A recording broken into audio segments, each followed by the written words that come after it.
Hi, this is doctor Bala. இப்போ இந்த patient எதுக்காக இந்த வீடியோவில் காட்டுறோம் அப்படின்னா, இப்போ இந்த பேஷண்ட் இப்போ நிறைய பேருக்கு வந்து டவுட்ஸ் இருக்கும். இப்போ இந்த மாதிரி ஸ்கேட்டர்டாக இருக்கிறதுக்கும் டிரான்ஸ்பிளான்ட் பண்ணலாமா அப்படிங்கிறது. ஏன்னா இப்போ இவருக்கு ஸ்கேண்டியா இருக்கு. அதாவது இது வந்து 6th to 7th கிரேட்ல பட் டிஃப்யூஸ்டு பார்ட்னர் அலோபேஷியா அப்படிங்கிற மாதிரி சொல்லுவோம்.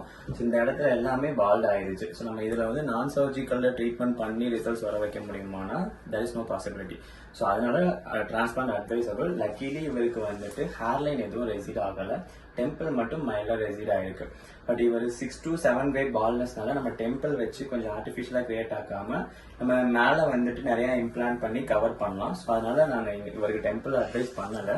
ஸோ ஜஸ்ட் அவரோட நேச்சுரல் ஹேர் லைன்ல இருந்து பின்னாடி எவ்வளோ கவர் பண்ண முடியுமோ அந்த அளவுக்கு கவர் பண்ணலாங்கிறதுக்காக பிளான் பண்ணியிருக்கோம். ஸோ இப்போ இவருக்கு வந்துட்டு டோனர்ல வந்து எக்ஸ்ட்ராக்ஷன் பண்ணியாச்சு. ஒரு ஆஃப் வந்து இன்னைக்கு எக்ஸ்ட்ராக்ட் பண்ணிட்டோம். ரிமைனிங் ஆஃப் வந்து 2 நாள் ப்ரொசீஜர் இல்லையா, ஹை டென்சிட்டி ப்ராசஸ்க்காக 2 days ப்ரொசீஜர் பண்றோம். ஸோ அந்த ஆஃப் வந்து செகண்ட் டே பண்ணலாம். ஸோ ரிமைனிங் பத்தலை அப்படின்னா வந்து பியர்ட். ஏன்னா இவர் யூஸ்வலாகவே அந்த 5 கிரேட் இல்லை 6th 7th எல்லாமே பியர்ட் எக்ஸ்ட்ராக்ட் பண்ற மாதிரி இருக்கும். தென் தேவைப்பட்டா வந்து pubic extraction, body hairs extraction, but most preferable pubic தான் பண்ணுவோம். ஸோ இவருக்கு வந்து அதே மாதிரி ஒரே டைம்ல வந்து நிறைய ஃபாலிகல்ஸும் இம்ப்ளான்ட் பண்ண முடியாது. பிகாஸ் பேஷண்டோட ஸ்கேல்போட சைஸும் ரொம்ப பெரிய சைஸ். ஸோ அதனால ஃபர்ஸ்ட் ஆஃப் அந்த 5 fingers அளவுக்கு ப்ரிஃபர் பண்ணுவோம். அதுக்கப்புறம் ரிமைனிங் கிராப்ஸ் ஃபாலிகல்ஸ் இருந்தா வந்து கொஞ்சம் அடிஷ்னலா ரிமைனிங் எக்ஸ்ட்ரா வந்து ஒரு 2-3 fingers வந்து இம்ப்ளான்ட் பண்ற மாதிரி இருக்கும். தென் பேஷண்ட்க்கு எதுக்கு பியர்ட் எக்ஸ்ட்ராக்ஷன் அப்படிங்கிறது மாதிரியும் உங்களுக்குலாம் கொஸ்டின் வரலாம். பியர்ட் எக்ஸ்ட்ராக்ஷன் ஏன் போறோம் அப்படின்னா மோஸ்டா 2 ரீசன்ஸ் இருக்கும். இப்போ ஒரு சில பேருக்கு வந்து occipital region, I mean back of the ஸ்கேல்ப்ல வந்து சஃபிஷியன்ட் டோனர்ஸ் இருக்காது. ஸோ அந்த ஒரு ரீசனுக்காக தான் மோஸ்டா பியர்ட் அண்ட் பியூபிக் ரீஜன் போவோம். இந்த பேஷண்ட்க்கும் அந்த மாதிரி தான். அது இப்போ பர்ஃபெக்ட் டோனர் கிடையாது, மாடரேட் டோனர். ஸோ அந்த ஒரு ரீசன்னால வந்து ஹேர்லைன் நாங்கள் சேம் நேச்சுரல் ஹேர்லைன் ரெசிட் ஆகாம இருக்கு இல்லையா, ஸோ அதிலே வச்சுட்டு டெம்பரல் எதுவும் கிரியேட் பண்ணாம பின்னாடி கவர் பண்றதுக்காக மாடரேட் டோனர் இருக்கிறதுனால நாங்க இந்த ஹேர் லைன்ல வச்சு மெயின்டைன் பண்ணிருக்கோம். டெம்பிளும் வைக்கல. தென் பியர்டும் எடுக்கிற மாதிரி இருக்கும். எக்ஸ்ட்ராக்ஷன் ப்ராசஸ் பண்ணும்போது ஏதாவது பெயின் ஏதாவது இருந்ததா சார் ஸ்டார்டிங்ல?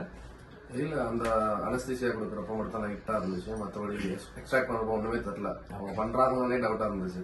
அந்த அளவுக்கு ஸ்மூத்தா இருந்துச்சு. ஆக்சுவலா பயந்துட்டு தான் வந்தேன். ரொம்ப ஒரு 1.5 years யோசிச்சுட்டே தான் இருந்தோம், பண்ணலாமா வேணாமா, சர்ஜரி மாதிரி ஆயிடுச்சு அப்படின்ட்டு. அப்புறம் இங்க வந்து பார்த்ததுக்கு அப்புறம் நிறைய பேர் சஜஷன் கேட்டு, ஃப்ரெண்ட்லாம் கேட்டு, அதுக்கப்புறம் அனஸ்தீசியா கொடுக்கறப்ப தான் ஒரு மைல்டு பெயின் இருந்துச்சு. அதுக்கப்புறம் ப்ராசஸ் ஸ்டார்ட் பண்ணதுக்கு அப்புறம் ஒண்ணுமே இல்லை. ஸோ சர்ஜரி அப்படின்னாலே எல்லாருக்கும் ஃபியர் இருக்கும். ஏன்னா சர்ஜரி அப்படிங்கிறது பெரிய வேர்டா நினைச்சுப்போம். ஸோ ஃபியர் பயப்படணும்னு அவசியம் இல்லை. இது வந்து மைனர் சர்ஜிக்கல் ப்ரொசீஜர் தான். இனிஷியலா லோக்கல் அனஸ்தீசியா கொடுத்துட்டு தான் ப்ரொசீஜரை ஸ்டார்ட் பண்ணும். ஸோ பிளாக் கொடுக்கும் போது இல்லை லோக்கலைஸ் பிளாக் கொடுக்கும் போது இனிஷியலா இன்ஜெக்ஷன் போடும்போது பெயின் இருக்கும், இன்ஃபில்ட்ரேட் ஆகும்போது பெயின் இருக்குமே தவிர ஒன்ஸ் அனஸ்தடைஸ் ஆயிடுச்சுன்னா கம்ப்ளீட் ப்ராசஸ் எல்லாமே பெயின்லெஸ் தான். ஸோ பேஷண்டோட ரிவ்யூவும் உங்களுக்கு இருக்கு. ஸோ நீங்க அதுவும் அந்த எல்ஏ கொடுக்கறப்போ எல்லாம் நினைப்பாங்க பெரிய நீடலா இருக்கும் தான். ஆனா ரொம்ப சின்ன நீடில் தான். அது நமக்கு குத்துறது கூட தெரியாது. ஓகே, வியரபிள் தான் அந்த பெயின். ஓகே சார், ஸோ இப்போ ஹேர் வாஷ்லாம் முடிஞ்சிச்சு. ஸோ நீங்கள் எப்படி ஃபீல் பண்ணுறீங்க? மிரரில் பார்த்தீங்களா? ஆமாம், பார்த்தேன். ஸோ 10th day வந்துட்டு ஹேர் வாஷ்க்காக வந்திருந்தேன். ஸோ அன்ஈவனாக இருந்துச்சு. ஃபுல்லாக க்ளீன் பண்ணிட்டு இப்போ ஃபுல்லாக ஹேர் வாஷ் பண்ணிட்டாங்க. எனக்கே புதுசாக இருக்குது. பழைய ஹேர் திரும்ப கிடைச்ச மாதிரி ஒரு ஃபீல் இருக்குது. ஸோ பார்ப்போம், நெக்ஸ்ட் 3 months சொல்லியிருக்காங்க ஃபுல்லாக க்ரோ ஆகி கம்ப்ளீட்டாக பார்க்குறதுக்கு. ஸோ அதுக்காக வெயிட் பண்ணிட்டு இருக்கேன். நான் பண்ண வரையும் ரொம்ப ஹாப்பி ரியலி. ஓகே, ஸோ வெச்ச ஹேர்ஸ்லாம் 3 months shedding, after 3 months grow. Okay, 6 months டோட்டலாக. ஓகேமா? ஓகே.